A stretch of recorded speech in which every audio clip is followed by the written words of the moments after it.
Methane அமைப்புன்னு சொல்கிறோம்லடா, சென்டரில் இருக்குது carbon, அதை சுற்றி எத்தனை ஹைட்ரஜன் இருக்குது? 1 2 3 இது 1 சின்ன சின்னதாக இருக்கிறதுலாம் என்னது? ஹைட்ரஜன். அப்போ ஒரு கார்பன் எத்தனை ஹைட்ரஜன் இருக்குது? 4. அப்போ CH4 அதான் என்னது? மீத்தேனுடைய குறியீடு, அதனுடைய அமைப்பு இது. இந்த அமைப்பில் நாம் பார்க்கும்போது சென்டரில் இருக்கிறது யாரு? கார்பன். கருப்பாக இருக்குல்ல, அது கார்பன். அதை சுற்றி இந்த பக்கம் இருக்கிறதுல என்னது? ஹைட்ரஜன். நடுவில் இருக்கு வெள்ளையாக இருக்குது என்னது? பிணைப்பு, பாண்டு.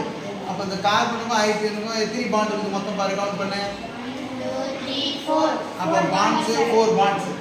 பாண்டு எல்லாமே சிங்கிள் ஆகுதா டபுளாக இருக்குதா? அப்போ எல்லாமே என்ன பாண்டு? சிங்கிள் பாண்ட், ஒற்றை பிணைப்பு.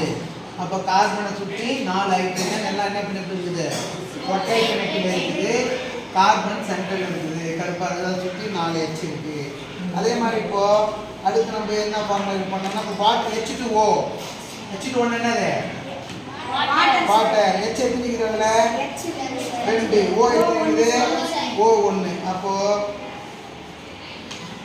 இது Hன்னு வச்சுக்கலாம். எல்லோ கலர் என்னது? O சென்டரில் தானே O பெருசு.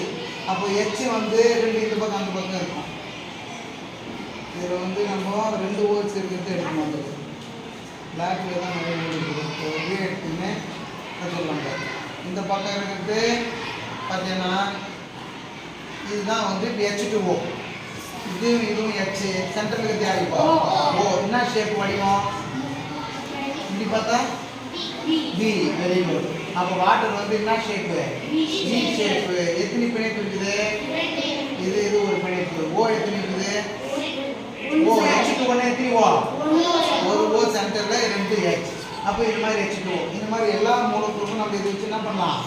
ஸ்ட்ரக்சர் மெயினில் என்ன பண்ணலாம்? ப்ராக்டிஸ் பண்ணி செய்யலாம்.